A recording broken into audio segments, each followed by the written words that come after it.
उत्तर प्रदेश सरकार ने outsourcing commission का गठन कर दिया है।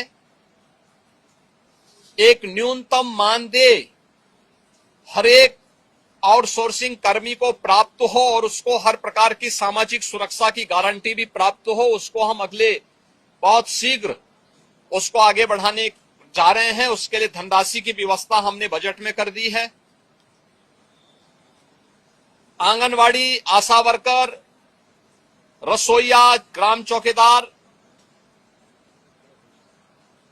या कोठेदार, इन सब के इंसेंटिव और इनके मानदेय को बढ़ाने के लिए भी धनराशि की व्यवस्था हम लोगों ने बजट में की हुई है। हमारी सरकार ने शिक्षा मित्रों के मानदेय को 10,000 से बढ़ा करके 18,000 किया है। पहले 3,000 ये मानदेय मिलता था, हमने 3,000 से 10,000 किया, 10,000 से 18,000 किया और उन्हें 5 लाख रुपए की कैशलेस की सुविधा भी उपलब्ध करवाई। अनुदेशकों को प्रदेश में 9,000 मिलता था, उन्हें 17,000 रुपए उनका मानदेय किया और उन्हें कैशलेस की सुविधा भी उपलब्ध करवाई। बेसिक, माध्यमिक, उच्च शिक्षा से जुड़े हुए जितने भी शिक्षक हैं, इनके मानदेय को इनको कैशलेस की सुविधा उपलब्ध करवाई।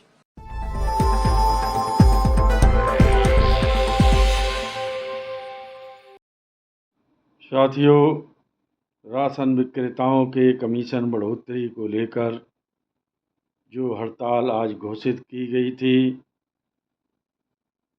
कुछ बदजुबान लोगों के कारण वह हड़ताल मजाक बनकर रह गई।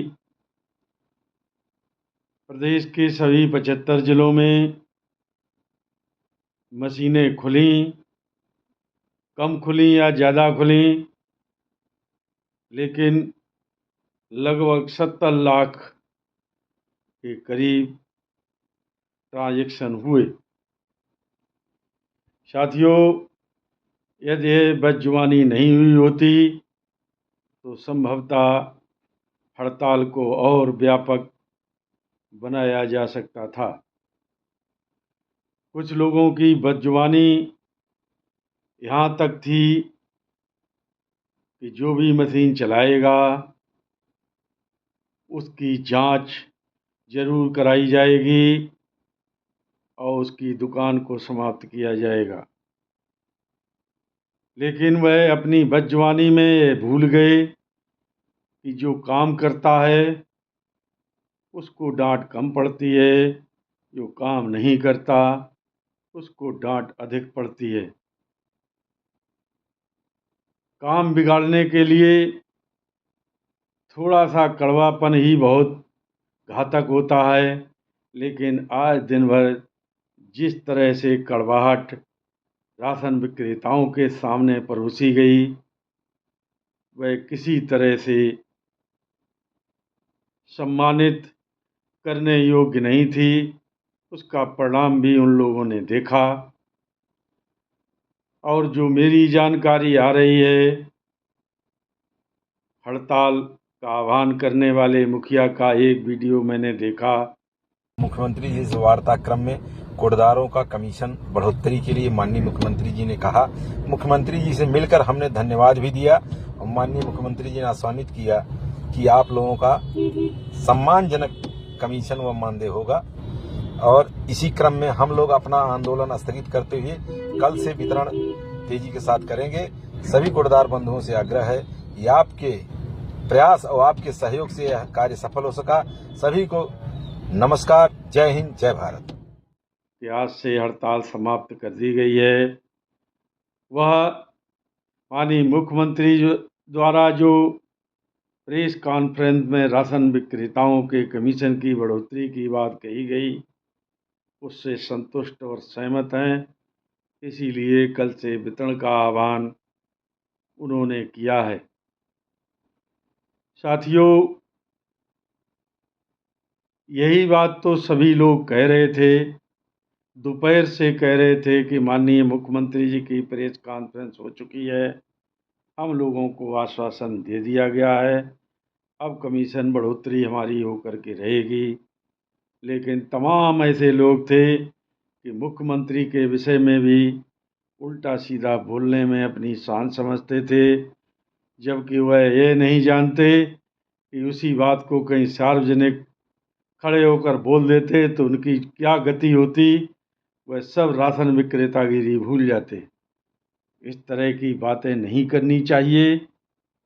किसी ने भी जब आश्वासन दिया है तो उस पर हमें कुछ न कुछ तो करना ही पड़ेगा। आज मैं उन लोगों से एक प्रश्न करता हूँ जो आज दिन भर बदजुबानी करते रहे, क्या कल भी वह वितरण बंद करने का साहस करेंगे? जो ये कह रहे थे कि जब तक 2 रुपये कमीशन नहीं मिलेगा मशीनें नहीं खुलेंगी। आइए सरकार पर हम सब मिलकर भरोसा करें। भरोसा करने से ही हमको कुछ न कुछ ज़रूर मिलेगा। जब थोड़ा मिला है तो ज़्यादा की भी उम्मीद की जा सकती है। एकदम से ज़्यादा की उम्मीद करना बेईमानी होगी। साथियों, इस धमकीबाज और बदजुबानी के चक्कर में एक महोदय ने मुझे ही फ़ोन करके कहा कि दुकान की जांच होगी और आपकी दुकान रहना मुश्किल हो जाएगा। मैंने उनसे कहा कि शायद तुम दोबारा जन्म लो तभी मेरी दुकान की जांच करा के उसे ख़त्म करवा पाओ। इस जन्म में तो तुम्हारा बस नहीं है, इसलिए मुझसे तो बदजुबानी मत करो। अभी तक तो मैं नहीं कह रहा था, लेकिन अब अन्य लोगों से कहकर भी राशन वितरण अवश्य कराएंगे। इस तरह की बातें जब समाज में होंगी तो उस समाज का कभी भी उत्थान नहीं हो सकता। हमको संतुलित होके यदि कोई गलत भी कार्य कर रहा है तो उसकी अनदेखी करें, वो अपने आप सुधर जाएगा। लेकिन उसकी उंगली करेंगे तो वो किसी कीमत में सुधरता होगा तो नहीं सुधरेगा। आज के वितरण बंद के आह्वान में यही हुआ। पूरे प्रदेश के व्हाट्सएप ग्रुपों पर एक दूसरे से बदजुबानी करने के रिकॉर्ड भरे पड़े हैं।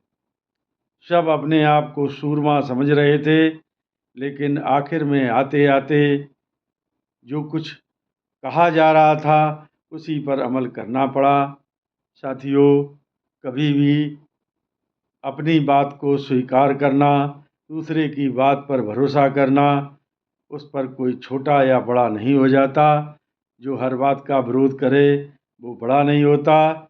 जो हर बात का मनन करके मौन स्वीकृति या समर्थन दे वह छोटा नहीं हो जाता। साथियों, मुझे और बहुत कुछ भी कहना है।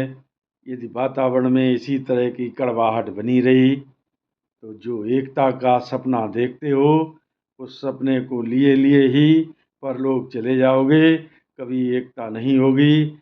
इसलिए कड़वाहट को दूर करिए और अपने अपने नेताओं से कहिए कि एक बार पुनः बैठें और सामूहिक रूप से निर्णय लें।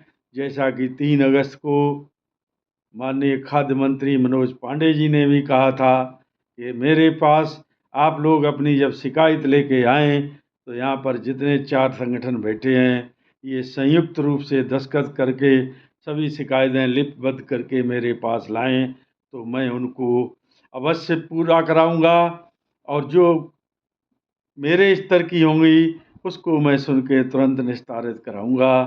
एक यही मंत्र अब बचता है।